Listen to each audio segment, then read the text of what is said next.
What's up, Kohawk Crunch Bars? I'm Quackers Co, and this is the fish fry for Sockeye Station. For our cookware, we have the Tri-Slosher, the Spider-Shot Nova, the Explosher, and the Rapid Blaster. This composition on the station is looking a little bit weird. Our range and our damage is all over the place with these weapons, and our damage output makes it so that we can't play too aggressively. With 2 buckets, a blaster, and a shooter, we kind of have some technicality that we need to keep in mind whenever we're playing. But one thing that's really nice about this composition is its ability to take out stingers, with the Rapid Blaster and the Explosher being able to take them out in 2 shots. We do also have the Nova in order to reach out onto that shoreline a little bit further, but we only have one really solid, lesser control weapon, and that's the Tri-Slosher. But since we have that tower with the Explosher, it should be easy to reach all the fly fish without getting too close to the shoreline. So for the gameplay on this rotation, it might be smart to kind of keep yourself either by the towers, the double platforms, or near the basket. Just be careful about getting too much tunnel vision about where you're at and not checking the other side of the stage. Fly fish and stingers can fill in really quickly, and you gotta be aware of where they're at, that way you can take them out quickly. If we have to deal with a big shot with this composition, we're going to find it a little hard to take them out quickly. So always try to make sure that you're pinging this way and paying attention to your teammates. That way when you see them going down to the shoreline, you can both support them, and then ping this way to remind them to get themselves back up to safety. We can toss eggs from the shoreline up to the tower and close to the basket. And when things are getting too crazy, try to pay attention to those snatchers. There's a lot of spawning locations that they have that are right by the basket, making it easy to collect those shoreline eggs. All of our range is pretty much in our Nova and our Explosher. So try to make sure you're not playing that Nova too aggressively and constantly maintaining some kind of painting or damage output. And with that Explosher, try to look for those moments where you can line the enemies up and use that piercing shot to cause damage through as much of the horde as possible. The Explosher and the Rapid Blaster don't have very good paintability on the ground, so make sure the Tri-Slosher and the Nova are getting this place painted as much as possible. That Nova also has some really good ink efficiency, so don't forget to keep it topped off, that way when a fly fish shows up, you'll be ready to throw those bombs. For our occurrences on Sockeye Station, a Glowflies and Griller's Wave can kind of play out very similar to each other. We have a few different spots that we can chill to lure the enemies to, that way they're easier to splat, but what's most important is that you stay close to your team and try to manage all of the enemies together. On a Glowflies wave, try to make sure that Tri-Slosher is aiming above the enemies, that way you can splat more than just the enemy in the front of the line. And that Nova's range can be utilized to cause some extra damage to that horde while they're on their way in. But one of the most important tools that you can use now is the Explosher. Since that piercing shot will go through that whole horde, try to make sure that you're lined up, causing damage through the whole mass. And that piercing shot does go through your teammates too, so you can chill right behind one of your teammates and just start explosion away. That Rapid Blaster should be focused on causing large amounts of damage to the horde, or at least hitting that goalie when he's on his way in. It'll be helpful to keep this map as painted as possible, that way when things start getting crazy, you can easily exit either to the basket area or to the tower, that way you have a moment to gather your thoughts and think about what you need to do next, whether it's splatting more enemies or reviving some teammates. On a Glowflies wave, you need to take out that Goldie as quick as possible. The game isn't going to spawn any more Goldies until you splat that one. So keep a steady flow of damage going, that way you have plenty of eggs to put in. For a Griller's wave, our strategy doesn't change too terribly much, but we need to focus on whoever is targeted by the Griller. They need to make sure that they're either luring that Griller into a smart spot to stun it, or at least as close to the basket, that way we don't have to go so far with the eggs. It's always easier to put the eggs in right then, right there by the basket, than to have to toss them one after the other. And small fry control on a Griller's wave might be a little bit of a nightmare. It takes 2 shots from the Spider-Shot Nova in order to splat a small fry, but you gotta make sure that someone's always keeping up with that small fry control. The Tri-Slosher will have it the easiest, but you have to be very careful about where your ink level's at. It's really easy to run out of ink with the Tri-Slosher. For a high tide on these occurrences, we lose about half of the tower with the high tide. So as long as you can continue with the strategy of chilling by the basket, luring the enemies there, that leaves the tower completely clear for whenever you need to use it as an exit. And that same thing can be said for a Griller's wave. That way when the basket area becomes too crazy, you can easily exit to the tower, or vice versa. For a normal high tide here at Sockeye Station with this composition, it'll be helpful for the Tri-Slosher or the Spider-Shot Nova to chill up there on the tower, that way they have a chance to use the range and that wide shot of the Tri-Slosher to take out as many Lesters as possible. The Explosion can do some pretty good groundwork, At that level, it's easier to line up all the enemies and start causing some damage with that piercing shot. Just make sure you do some effort to get the walls painted, because there's going to be moments where that delay in between shots is going to get you hit, so you might as well have as much painted, that way if you get hit towards the water, you might be able to catch yourself on one of those walls. For the Rapid Blaster, you need to make sure that you're putting yourself in smart areas, that way your blast is causing a lot of damage to as many enemies as possible. The Explosher and the Rapid Blaster can also take out Slamolids without ever seeing the target, so try to make sure you're using these weapons projectiles in very smart ways. And don't forget to paint sides of fish sticks more than just the one side that was used to take it out. There's plenty of chances where you can use that fish stick as a means of escape, and also to get a vantage point, that way you can cause some more damage. A low tide at Sockeye Station gives us about the same distance between the basket and the shoreline. However, now we have to deal with a bunch of funneling that all the enemies are going to do. So make sure you use the sides in order to push towards those shoreline targets, but don't forget to lure as many bosses as possible towards the basket. You just gotta make sure that you splat them fast, or else you're going to find yourself overran running to the tower for a little bit of safety.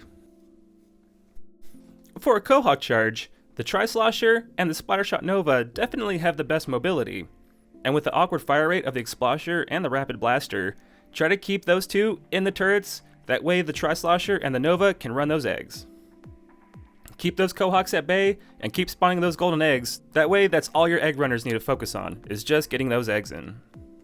On a Mothership occurrence, we have some pretty good range except for the Tri-Slosher, so try to not stay too close to your other players, as there's a good chance that you'll both be fighting over the same enemies and the same eggs. Keep yourself spread out, that way you can keep causing damage to these Chinooks. And for the Tri-Slosher, try to keep it as close to the basket as possible, both for eliminating those Chinooks that are getting close to the basket, and also making sure that all of those Lessers that are on their way in are eliminated before the Mothership is on approach.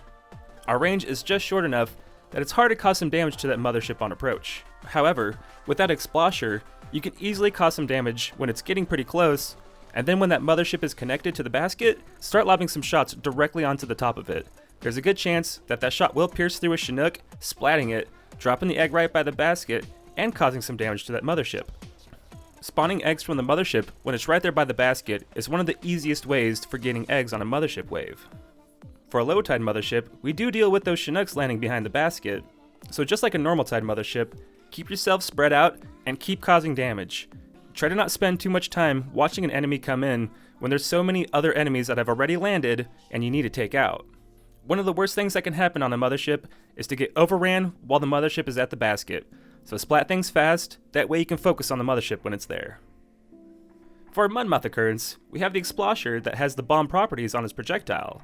So as long as you're lobbing those shots directly into the Mudmouth's throat, you can easily splat those Mudmouths, spawning eggs all over this map.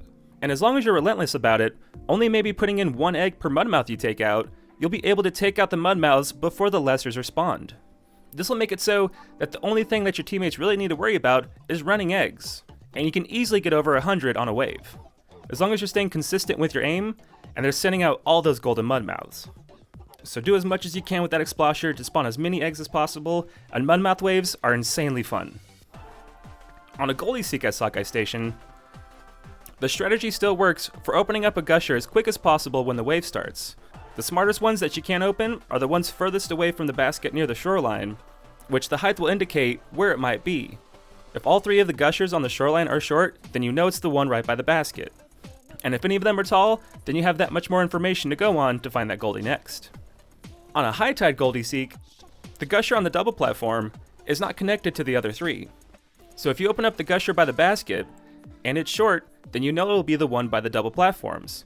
And if that gusher by the basket is tall, then you know it's going to be either the one on the top of the tower or the single platform. For a giant tornado, our best lesser control for it is going to be the Explosher, but you gotta be careful about that fire rate delay and worrying about those enemies that are dropping right on your head. Try to position yourself on the beginning or the end of the egg chain, that way you're ready for those lessers when they start dropping and you can start causing some damage to them.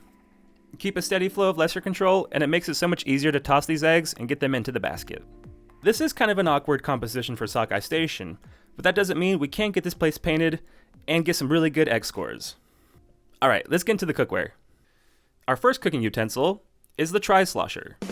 The Tri-Slosher seems like it has some pretty short range, but if you're able to utilize the tower, allowing that splash to go as far as possible, it also causes that slosh to open up, giving you a wide arcing attack. So even if you're dealing with enemies on the same level that you are, try to slosh above their heads, that way you have more ink being sloshed and more enemies that could be splat. The Tri-Slosher will also have it the easiest with taking out fish sticks, but you have to get yourself to a good vantage point, that way you can keep sloshing away. The Tri-Slosher also has a pretty fast fire rate for a slosher, so you gotta keep your ink supply in mind. This thing will eat through ink very quickly, and if you play too aggressively, you will cause yourself to get cornered and get splat. But since this weapon is in the first slot, it wouldn't hurt to play this just a little bit more aggressively. Just keep in mind what you're trying to accomplish with every single slosh. Use that height to your advantage when you get the chance, and you'll find it a little bit easier to play with the Tri-Slosher here at Sockeye Station. I give the Tri-Slosher a wall paint score of 9 out of 10 here at Sockeye Station. Considering that fast fire rate and that wide arc that this weapon has, it can get walls and turf painted insanely fast. So don't sleep on the wall paint ability of the Tri-Slosher. Get this place painted, that way no one else needs to worry about it. Our second cooking utensil is the Splattershot Nova. The Splattershot Nova catches a lot of flack for its slow damage output, but one thing that it has in spades is coverage, mobility, and ink efficiency. I've started to use this weapon as one of my mains in PvP, and I find that the weapon can just keep firing and keep going. Of course it's smart to keep your ink in mind, but it's insane how much the Nova will fire when you just ink it up about a quarter of the way. So try to make sure that you're not dawdling with the Nova. Make sure that you're always using some form of its damage or its paint output. The Splattershot Nova and the Rapid Blaster will have it the easiest with taking out fish sticks from the ground level, but just make sure you're aiming in smart ways, like on the right side of the rotation. That way you don't have to worry about its lower damage output, keeping you from splatting some of the enemies. I give the Splattershot Nova a wall paint score of 8 out of 10 here at Sockeye Station. As I said before, the Nova can kinda just keep firing with its ink efficiency, and you can use that ink efficiency right at the beginning of the wave to get an incredible amount of this map painted. Our third cooking utensil is the Explosher. With an awkward slow fire rate and a shot that pierces through enemies, the Explosher needs something to make it just that much better. And the fact that its projectile has bomb properties gives it that extra ability. Try to keep the Explosher bouncing around to both corners of this map. You need to keep an eye out for when those flyfish or those stingers are showing up, that way you can take them out quickly. Always remember that you have that piercing shot whenever you're taking out a stinger, and know that you don't need to worry about accidentally splatting some enemies that are in your way. Just keep an eye out for scrappers on their way in, as they will block your shot. But what's really nice is that piercing shot does go through the lesser that's piloting the scrapper. So as long as you're sloshing behind the scrapper, firing into his car, you'll be able to splat him that much quicker. But one thing that's really nice about the Explosher is the range that it has. This makes it really easy to take out those stingers from the shoreline, but it also makes it really easy to take out slamming lids. As long as you land that shot up on top of the slamming lid, that big splash will cause some damage to him. So try to do your best to keep the aim on point with the Explosher. Not just can it take out steelheads with 2 sloshes, but it can also take out Drizzler missiles with just 1 shot. So keep your eye open for those opportunities to really utilize this weapon. I give the Explosher a wall paint score of 8 out of 10 here at Sockeye Station. There's a lot of walls that the Explosher can paint with just 1 single shot, and that 1 single shot will get the entire wall painted. So try to make sure you're utilizing those moments before and after a wave to get some extra wall paint power out of this weapon. Our last cooking utensil is the Rapid Blaster. It's weird to see the Rapid Blaster in the last slot at Sockeye Station. Considering that the Rapid Blaster doesn't have that much range, we'll have to make sure that we utilize it more as a support tool than anything else. The Rapid Blaster will do best to focus on taking out stingers or fish sticks, but it also needs to look for those moments where it can use that blast to take out multiple enemies or to cause a lot of damage with each shot. As long as all the other weapons are causing some kind of damage, that blast may be the thing that splats the enemy. And for the Rapid Blaster, you'll have to be really careful about playing it aggressively at all. Try to make sure that if you're going down to the shoreline, make sure you paint an exit for yourself while you're on your way down. Try to only get down to the ground level whenever you want to grab an egg and get it in. Playing too aggressively with any of the blasters will cause yourself to get overran, cornered, and splat. The Rapid Blaster does have a pretty good fire rate though, so no matter what you're doing, try to maintain that damage and paint output, and most of all, pay attention to what your teammates are doing, as that blast is also really good to get a revive. I give the Rapid Blaster a wall paint score of 6 out of 10 here at Sockeye Station. While it does have a pretty good fire rate, its range is just short enough that it makes it hard to paint some of these walls from further away. Its blast is also just small enough that you have to make sure that you're hitting the right spot on the wall in order to make sure that it's getting painted all the way. But the Slosher does have that ability to paint inside corner walls pretty well, and that one right off the right side of the tower is an incredible wall to have painted. Because there's never going to be any enemies there, unless we have a player that's there, or wall clinging on one of those walls. The king to grace us with his presence on this rotation will be the Kohozuna. And for the Kohozuna, we always need a good blend of both damage from our main weapon and damage from the eggs. However, our DPS is just not very good with this composition. So if anybody wants to get close enough to aggro the Kohozuna, and to cause some close-up damage, I would say the Tri-Slosher or the Nova can do a pretty good job. But that DPS is still just low enough that it still wouldn't hurt to break away from combat, that way you can get some golden eggs to cause some more damage. That Explosher and that Rapid Blaster should keep some distance, that way if they need to break away to take out a priority target, it's easier for them to do that. They can also use that range to cause some damage to the Kohozuna without getting too close to it. So try to be careful about getting too much tunnel vision on any specific enemy. We're going to need damage all across this map, and we're probably going to find these extra waves just a little bit hectic. But keep a steady flow of causing damage with your main weapon as well as golden eggs, and look for those fantastic moments where you can activate your special to both cause some damage to priority targets, or to cause some supreme damage to that Kohozuna. And the fish fry usually comes out before the stage rotation, so if you want to catch these updates when they're hot and fresh, make sure you subscribe and hit that bell. And if you want other fellow Grizzco employees to receive these tips, make sure you like and share the video. Bye-bye. To give the fish fry an algorithm boost, just comment what your favorite, or at least favorite weapon is of this composition. As I said before, I started to use the Nova in PvP, and I'm becoming a big fan of it. While the weapon has that lower damage output, it can do some insane painting as long as you keep it going. Alrighty guys, bye bye.